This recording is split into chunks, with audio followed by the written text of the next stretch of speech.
In a year that featured what is widely considered a catastrophic military withdrawal from Afghanistan that ended with the deaths of 13 service members on the final days, many already question leadership in Washington when it comes to the armed forces. This morning, the more pressing question is what message is Congress sending the U.S. servicemen and women by dragging their feet on the National Defense Authorization Act? We're posing that question to Navy Reserve Commander and Intelligence Officer Paul Chabot. He also worked as a senior advisor in the White House for nearly 6 years. Paul, good morning. Good morning. Great to be back with you. And obviously, in this capacity, I'm addressing y'all as a civilian, not a representative of DOD. Look, I will say when you talk about the messaging to our soldiers, sailors, airmen across this country, unfortunately, we've been seeing this happen a number of times in the last number of years. So there is this impact directly on morale. But, to get to the politics of both issues, as you mentioned, the Democrats are looking for some other issues, which quite honestly have nothing to do with the National Defense Act, whereas the Republicans put a stopgap in there saying, look, we need to put safety measures into the NDA, the National Defense Act, specifically regarding this gas line that Russia is moving into Europe. And what we're worried about is that Europe will become dependent upon Russian oil while also neglecting the Ukraine, which Russia has been amassing troops and has been saber-rattling for quite some time. There's a lot of concerns, I think, that need to get addressed on this. But the problem here is that we are already now in December, and without funding, this is going to directly impact our troops. Do you see our national defense being lacking as a result of what's happening on Capitol Hill now?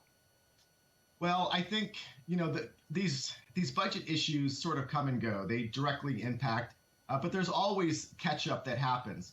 What I worry more about right now is the reputation of our military across this country, not because of the men and women that are in there, but because of political decisions that have happened in the last 6 months.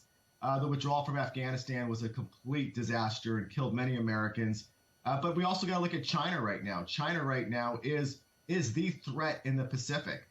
They have huge capabilities. They are growing their military. They are pumping money into it, and they are going to overshadow the U.S. in the Pacific. So, the military, how we look at it, we've always tried to fight two wars at the same time or be prepared for that. Can the U.S. do that today successfully? Well, that's the question that Congress needs to answer. And how do we make America strong? It's really Ronald Reagan's peace through strength. And are we demonstrating that strength today is the question.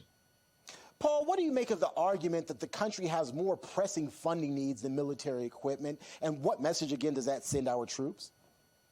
So here's the challenge in America right now is that, many people say we don't need to be the policemen of the world.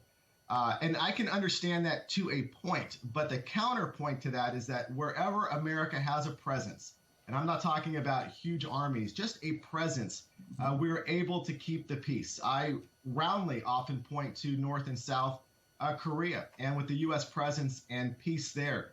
We had a good footprint in Afghanistan with a model forward. Instead, what we did is we vacated that and basically turned over all of our equipment to Russia and China pushing through the Silk Road. And that makes it very dangerous. But now we need to look at the domino effect of what is happening right now. You have China really flexing their muscle in the Pacific.